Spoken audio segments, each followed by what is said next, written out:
እኔ ሳርግ አይተህ ካመንክ ይደረግልሃል፣ ካላመንክ ግን አይደረግልህም። እርግጥ ነው ኤልሳ አመነ። በማመኑ እጥፍ ተሰጠው። እጥፍ ኤልያስ አንድ ሙት አስነሳ፣ ኤልሳ 2 ሙት አስነሳ። እጥፍ ሲመለስ ባህሩ ሞልቶ አገኘ። አባቱ ጋር ሲሄዱ ባህሩ ተከፍሎ ነበር የተሻገሩ። አሁንም ሊከፍል እግዚአብሔር ሆይ እያለ ቢደበድበው ባህሩ አልከፈል አለ። የኤልያስ አምላክ ሲል ተከፈለ። እናቴ ቅዱሳንን የምንጠራው ወደን አይደለም። አየህ፣ ይሄ ነው እንድንወዳቸው የሚያደርገን ነው። እግዚአብሔር የቅዱሳን ስም ከስሙ ጋር እንዲጠራ ይፈልጋል። ቅዱሳን የማይጠሩበት ቤተ እምነት ቤተ ጣዖት ግልጽ ነው። ቅዱሳን የማይጠሩበት እንዴት ቤተ እምነት ይባላል? እንዴት ነው ቤተ እምነት ተብሎ የመጣት ሞራል ይኖረዋል? መጽሐፍ ቅዱስ በሙሉ ስለ ቅዱሳን አይደል የሚያወራው? እና ወደ ኋላ ልመልሳችሁ። ሄኖክ እንዲህ ነው። በጣም ኤልያስ ጋር 2 ወይራዎች ተብሎ ተጠሩ። ታዲያ 2 ወይራዎች፣ ወይራ ጽኑ ነው። በጣም ከእንጨቶች ሁሉ የበረታ ጽኑ እንጨት ነው። ታዲያ ጽኑዓን ሲላቸው የጸኑ የበረቱ ለማለት በዚህ መልክ ይናገራል። እና ሄኖክ እስካሁን አልሞተም። አካሄዱን ከእግዚአብሔር ጋር አድርጓልና ከዛ ስትቀጥሉ ኖህን ታገኛላችሁ። አሁን የርዕሳችን መነሻ ኖህ ነው። ስለዚህ ሁሉ የሚጽፍልን ግን ሊቀ ነቢያት ሙሴ ነው። ያን ጊዜ ጽሑፍ የሚባል አልነበረ። ሄኖክ ራእይ ጽፎ ነበረ። ታሪክ ግን አልጻፈልን። ራእይ ነው፣ ትንቢት ነው የጻፈ። የአዳም 7ኛ ሄኖክ የሚገርም ስለ ብርሃናት መመላለስ፣ ስለ ዓለም መጨረሻ ሳይቀር ጽፏል። ሄኖክ ይሄ ነው እናቴው መጽሐፍ ሄኖክ የሚባል መጽሐፍ። ስለ ፀሐይ፣ ስለ ጨረቃ፣ ስለ ከዋክብት ብትፈልጉ ስለ ነፋሳት አካሄድና መጣጥ ይገርማል። የዚህን ራእይ ማን ይተረጉመዋል ሲጀመርስ? እና እንዲህ እያለ ስለ ኖህም ተናግሯል። ማን? ሄኖክ። ትንቢት በዛ ዘመን የንፍር ውሃ እንደሚወርድ ትውልድ እንደሚጠፋ ሄኖክ ተናግሯል። አስቀድሞ ከእግዚአብሔር ሕዝቡ እንደሚወጣ እግዚአብሔር ደግሞ እንደሚቀጣው ኖህ እንደሚድን ተናግሮ ነበረ። ይህ ብቻ አይደለም፣ ስለ እስራኤል ባህር ተከፍሎ መሻገር ተናግሮ ነበረ። ይህ ብቻ አይደለም፣ ስለ ክርስቶስ ሰው መሆን ተናግሯል። ስለ ዓለም መጨረሻ እግዚአብሔር ከቅዱሳን መላእክቱ ጋር ይመጣል ይላል። በሄኖክ ምዕራፍ 1 ቁጥር 9 ላይ ስትመለከቱ በኃጥአን ላይ ይፈርድ ዘንድ ከቅዱሳን መላእክቱ ጋር ይመጣል ይላል። ስለ መጨረሻዋ ሰዓት አስቦ ሄኖክ የመንፈስ ቅዱስ ዕውቀት እንዳበሳጨው ይናገራል። ምን ማለት ነው? በጣም አስከፊ የሆነ ፍርድ ያኔ በመሪዎች ላይ በአምባገነን በፖለቲካ ትኩሳት ውስጥ የሚነዱ ሰውን የሚጎዱ መሪዎች ምን አይነት ፍርድ እንደሚገጥም፣ ሀገር የሚያተራምሱ ዓለምን የሚያጨናንቁ ባለስልጣናት በሙሉ በምን አይነት ፍርድ እንደሚመጡ ቁጭ አርጓል። እንዲህ ብሎ በቀላል የሚመለስ አይደለም የሄኖክ ትንቢት። ይሄንን ደግሞ ማን ጠቀሰልን?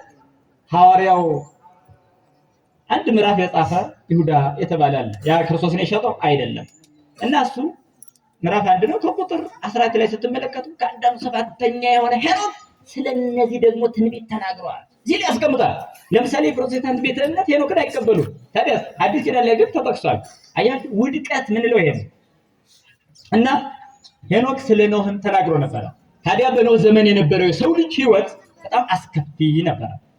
በቃ እንደ ፈረስ ጆሮ እንደ ጦር ጉሮሮ ተካክሎ እግዚአብሔርን መበደል ብቻ ሆነ ስራቸው። የሰው ልጆች ተካክለው ፈልገው የትኛው ኃጢአት ቀረች ብለው ልክ አሁን እንዳለንበት ከተማችንን በሉት እንደ ኢትዮጵያን በሉት እንደ ዓለም በሉት የሰው ልጅ በኃጢአት የሚወዳደርበት በጽድቅ መንገድ ሳይሆን በኃጢአት ውድድር ውስጥ የሚገባበት ይሄ ቀረኝ ወይ የሚባልበት ዩኒቨርሲቲዎች ላይ ወጣቱን ስታዩ ድንግልና ይዞ መምጣትን እንደ ሀፍረት የሚቆጥሩበት ዘመን ያያችሁ ርኩሰት የነገሰበት የእግዚአብሔር መንፈስ ማሳዘን በጣም በሱ የሚታይበት ጊዜ እና ያንን ይሄ ነበር።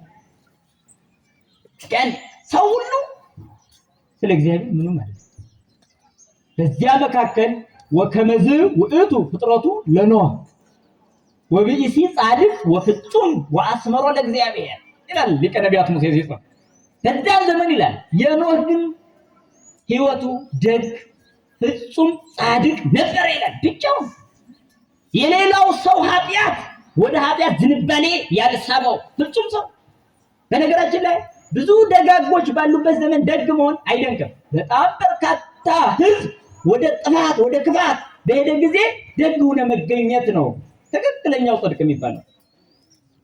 ኖህ ፍጹም እንዲባል ያደረገው በዘመኑ ይሄ ብቻውን የሌሎች ኃጢአት ያልሳበው በኃጢአት የተበከለ አካባቢ እኮ ልጆችን ይስባል፣ ባልን ይስባል፣ ሚስትን ይስባል፣ ወጣቱን ይስባል። በኃጢአት የተበከለ አካባቢ እኮ አእምሮን ያገለባብጣል፣ ከእግዚአብሔር ፍቅር ያወጣል፣ ጭንቅ እንዲሉ ያደርጋል። ኃጢአት ካልሰሩ መኖር ማይችሉ እስኪመስላቸው ድረስ ያደርሳቸዋል መጥፎ ዘመን።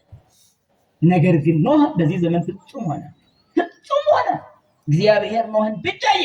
በሌላው ሕዝብ ላይ ግን እግዚአብሔር ቁጣውን ሊያመጣ ፈለገ። ወነስሐ እግዚአብሔር በእንተ ዘገብሮ ለእጓለ እመሕያው እግዚአብሔር ሰውን በመፍጠሩ ተጸጸተ። ወይቤ እደመስሶ ለእጓለ እመሕያው እምገጸ ምድር ሰውን በሙሉ እስከ እንስሳ ዘይታወስ እስከሚንቀሳቀሰው እንስሳ ድረስ ሰውን አጠፋለሁ አለ ይላል። ሰውን በመፍጠሩ ተጸጸተ ይለናል መጽሐፍ ቅዱስ። እግዚአብሔር የሚጸጸት ባህሪ ኑሮ ወይም ስሜታዊ ግንፍል ስለሆነ አይደለም። እንደዛ አይደለም። በሆነ ነገር ደስ፣ በሆነ ነገር ዝም፣ በሆነ ነገር የሚጨነቅ፣ በሆነ ነገር እንደዛ አይደለም። ሐዘን ኃይል በሌለው አካል የሚገለጽ ሲሆን፣ ጸጸት ኃይል በሌለው አካል የሚገለጽ ሲሆን፣ እግዚአብሔር ግን ኃይል ሳያጣ ተጸጸተ ተብሎ ተጻፈ። በኦሪት ዘኍልቍ ደግሞ እግዚአብሔር ሰው አይደለምና አይጸጸትም ተብሎ ተጽፏል። እነዚህ ሁለት ቃላት በማያምኑ ሰዎች ፊት እንደ ስህተት ይቆጠራሉ። ይኸው ተጸጸተ ይላል፣ ይኸው ምን ልትሉ፣ ይኸው አይጸጸትም ይላል፣ ምን ልትሉ፣ መጽሐፍ ቅዱስ ውሸት ነው ይላል። ደፋሮች አይደለም። መጽሐፍ ቅዱስ የተጻፈ ከምድር ብቅ ከሰማይ ዝቅ በሰው ልጆች ቋንቋ ነው የተጻፈ። ስለዚህ ለኛ ይገባን ዘንድ የእግዚአብሔር ቁጣ ምን ያህል ወደ ሰው ሊመጣ እንደታሰበ የሚገልጽ ንግግር ነው ተጸጸተ የሚለው ቃል። አይጸጸትም የሚለው ደግሞ የሆነ ነገር ማድረግ እንደሚችል ደካማ ፍጡር እግዚአብሔር እንደማይጸጸት ያሳያል። ምሎ የማይጸጸት አደርጋለሁ ያለውን ሳያደርግ የማይቀር ኃያልና ቅዱስ ገናና የማይለወጥና የማይናወጥ ባህሪ ያለው ነው እግዚአብሔር። በዚህ በተራ ፍልስፍናና በምድራዊ የእውቀት ችሎታ የሚለካ ባህሪ አይደለም የእግዚአብሔር ባህሪ። ምሕረቱ አይሰለችም፣ እውነት ነው። ባህሪው አይለወጥም። ዘላለማዊነቱ የሚቆም አይደለም። ኃያልነቱ ገደብ የለሽ ነው። ለዚህ አምላክ እንደመገዛት ያለ ክብር የለም። ጊዜህንም ጉልበትህንም ገንዘብህንም እውቀትህንም ሞላ ህይወትህን ለዚህ አምላክ ብትሰጥ የምትከብርበት እንጂ የምትጎዳበት አይደለም። ኖህ ህይወቱን እግዚአብሔር ሰጠ። ለዚህ አካሄዱን ከእግዚአብሔር ጋር አደረገ ይላል። ኖህም አካሄዱን ከእግዚአብሔር ጋር አደረገ። እችን ያዙ ወጣቶች። ስለዚህ ነው እግዚአብሔር ተጸጸተ የሚለው ቃል ዝቅ ብለን ስናነብ ምን ይላል? የንፍር ውሃ ማወረደና ከሰው እስከ እንስሳ ያለውን አጠፋ ይላል። አየው፣ መጸጸት ያለ ማድረግ ውጤት ነው። ሰው ማድረግ በማይችለው ነገር ነው የሚጸጸት። ማድረግ ከቻለ አይጸጸትም፣ ያደርጋል እንጂ። እግዚአብሔር ማድረግ ስለየቻለ ተጸጸተ የሚለው ቃል የሰዎች በደል ምን ያህል ከፍ እንዳለ፣ የእግዚአብሔር ቁጣ ደግሞ ወደ ሰው ሊመጣ ምን ያህል እንደታዘዘ የሚገልጽ ነው። ትክክለኛው ግን ምንድነው? አይጸጸትም የሚለው ነው። የተጸጸተ ትርጉሙ ግን መቅሰፍት የማውረድ እሳቤ ነው። ላጠፋ አስቤያለሁ ነው። ሰውን በመፍጠሩ ተጸጸተ ይለናል። ታዲያ ሊቀ ነቢያት ሙሴ ለእኛ እንዲገባን እኮ ነው። እናት በልጇ በደል ስታዝን ስትጸጸት የሚሰማትን ያክል እንድንረዳ እግዚአብሔር እኔን በመፍጠሩ ለካ ምን ያህል ተጸጽቶ ይሆን እንድንል እኮ ነው። እንድንረዳ አቤት እኔን ብሎ ሰው በዛው ላይ ደግሞ እኔን ብሎ ክርስቲያን ብለን እግዚአብሔር ለካ በእኔ እየተጸጸተ ነው፣ እኔን በመፍጠሩ አልተደሰተም፣ አላስደሰትኩትም ብለን ንስሐ እንድንገባ እንድንመለስ ጌታ ሆይ ማረኝ፣ የውጭ ግሬን ሰጥተህ በዚህ ምድር ላይ አኑረህ አንተን ግን ማስደሰት አልቻልኩም እንድንል ነው። አየሁ እግዚአብሔር አንተን በመፍጠሩ እንዴት እንደተጸጸተ፣ አንቺን በመፍጠሩ እኔን በመፍጠሩ ይጸጸታል። ለምን ተጸጸተ ያላችሁ እንደሆነ ግን እሱ በሰራልን ስርዓትና ሕግ መሄድ ስለማንችል በዚህ ምክንያት።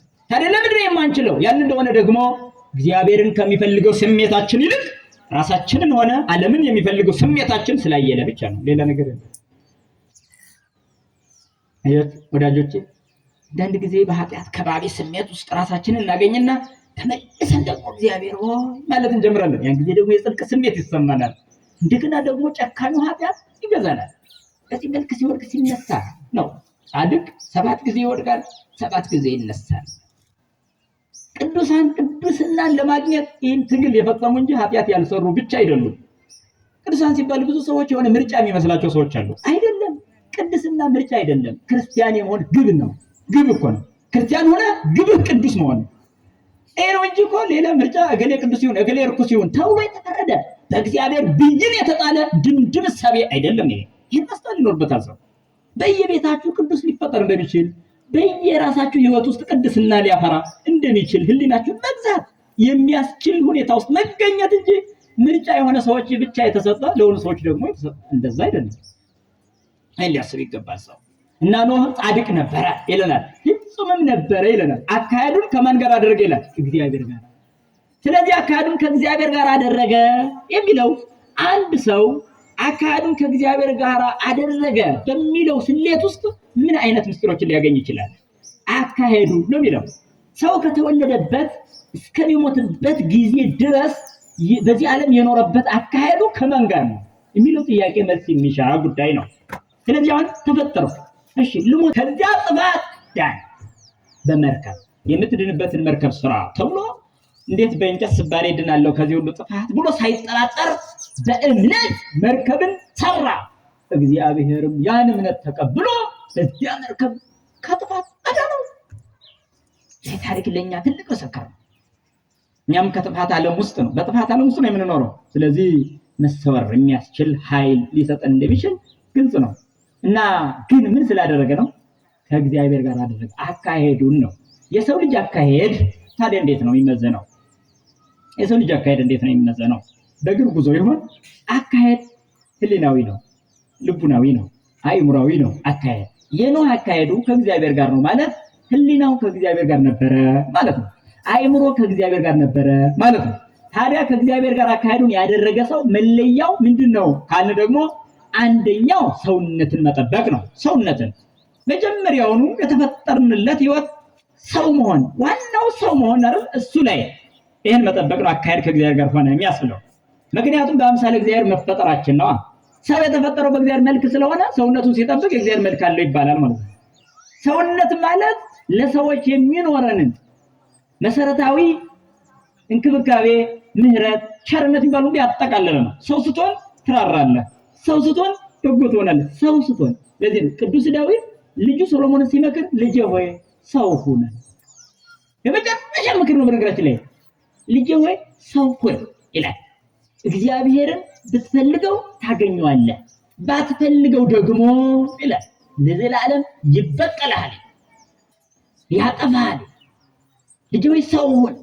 ወዳጆቼ እስኪችን ቃል በደንብ ስሟት። በእውነት አያችሁ አካሄዱን ከእግዚአብሔር ጋር አደረገ የተባለለት ነው። የመጀመሪያ ጥበቃው ሰውነትን ነው። ሰው ስትሆን ሁሉ ይመጣል ማለት ነው። ያኔ ስርዓት ማክበሩ፣ ጋብቻ ማክበሩ አያችሁ መሰረታዊ የሆነውን ማንኛውም ነገር የማድረግ እቅዳችን በዛ ውስጥ አለ። ሰው መሆን የሚለው ማንኛውንም ሙያ ከመያዛችን በፊት ሰው የመሆን ህይወት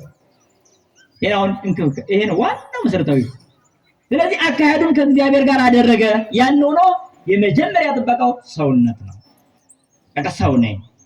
እስኪ አሁን ሰው ነኝ በሉ እስኪ እኔ ግን ሰው ነኝ፣ እኔ ግን ሰው ነኝ አላችሁ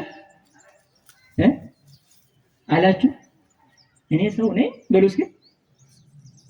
ታዲያ ሰው ከሆንኩ ለምን እቀየማለሁ? ሰው ከሆንኩ ለምን አጭበረብራለሁ? ሰው ከሆንኩ ለምን ዋሻለሁ? ሰው ከሆንኩ ለምን ነው እምነት የሚጎለኝ? ሰው ከሆንኩ ለምን ነው ቤተክርስቲያን የሚያስጠላኝ? ሰው ከሆንኩ ለምን ነው ንስሐ ያልገባው? ሰው ከሆንኩ ለምንድን ነው ፈጣሪ ጋር ያለኝ ፍቅር የማይሞቀኝ? ሰው ከሆንኩ ለምንድን ነው ሰው የሚያስጠላኝ? ሰው ከሆንኩ ለምንድን ነው በሰው ላይ በደል ጭካኔ የምፈጽመው? ይሄ ሁሉ ጥያቄ ይመጣል። ሰው ነኝን? እኔ ሰው ነኝን? እሺ መዝኑ ታውን ራሳችሁ እኔም ቁሜና ተቆጨለ ራሳችን መመዘን ነው። አካሄዱን ከእግዚአብሔር ጋር አደረገ ይላል። ወአስመሮ ለእግዚአብሔር እግዚአብሔር ደስ አሰኘው ይላል። የኛ ሰው መሆን እግዚአብሔርን ያስደስተዋል። ያስደስተዋል ማለት በእኛ ሰው አለመሆን እግዚአብሔር የሀዘን ስሜት ጎዶት ባህሪውን የሚከፍለው ወይ በባህሪው ላይ ሌላ ጫና የሚፈጥርበት ሆኖ እንዳልሆነ ልታስተውሉ ይገባል።